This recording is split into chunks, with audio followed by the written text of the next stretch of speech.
There's a lot more harassment than I realised. I thought it wasn't really a problem before I went, but when I come back I recognise it a lot more. And it makes you want to challenge it.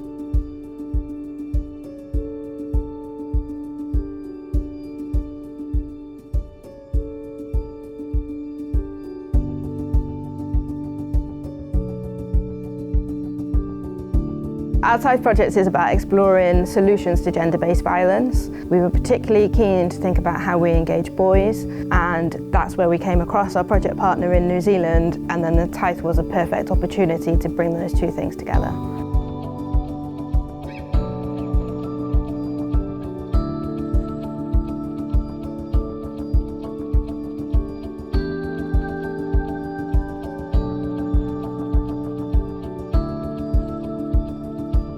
Our partner in New Zealand is called She Is Not Your Rehab. They're a global grassroots anti-violence movement. The first project we were linked in with was during the virtual exchange. The boys did art pieces for gender stereotyping. The girls created a video around women's safety and how women felt vulnerable.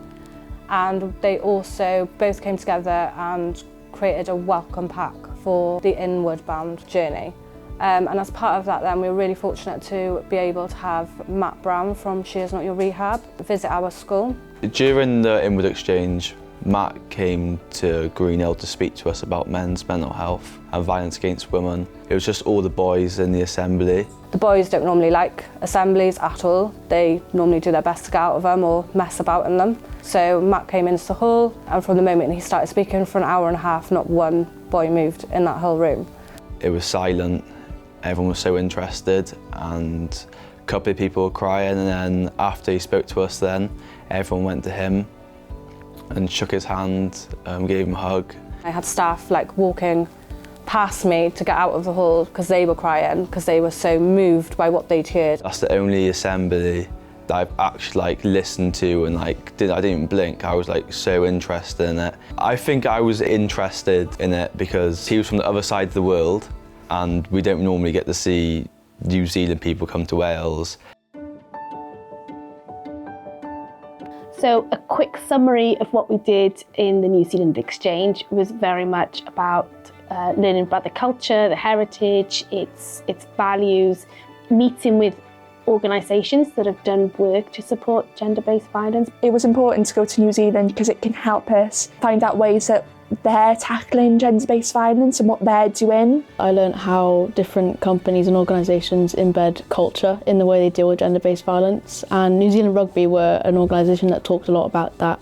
And what they do is they use the interest of rugby to teach young boys about how to behave more respectfully towards women, and I think we could definitely use that back in Wales. As a youth worker, it was amazing to really take those young people, to see them grow and develop as a group. Something that inspired me that I want to bring back to Wales is how they try and engage with the government, and one of the ways they do that is through their social media posts and just trying to get more people aware, and I think that'd be a new approach which I think we can bring back to Wales. One of the projects that we worked with on the virtual exchange, they then went on to create a week for their school called Break the Cycle Week that was all about looking at how do you break the intergenerational cycles of violence and trauma that run through a lot of families. Our girls group are linking in with Her Voice Wales. They're going to go on and they are going to develop a sexual harassment toolkit for young people. The boys are really keen to start their own little podcast to encourage boys to talk and open up.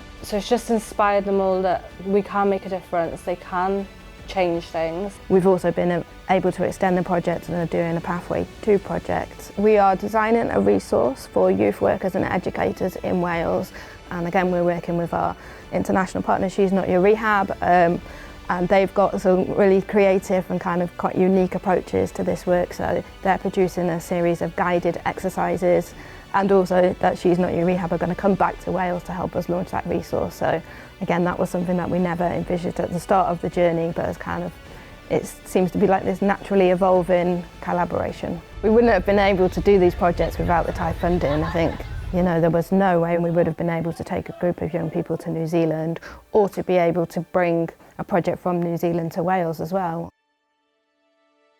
This trip is honestly, it's been life-changing. I feel like I've discovered like a part of myself I didn't know I had. I'm way more confident than I think I was like literally 2 weeks ago, and I feel like I finally know what I want to do like with my life. Thank you all for giving us the opportunity to do that, and thank you to workers.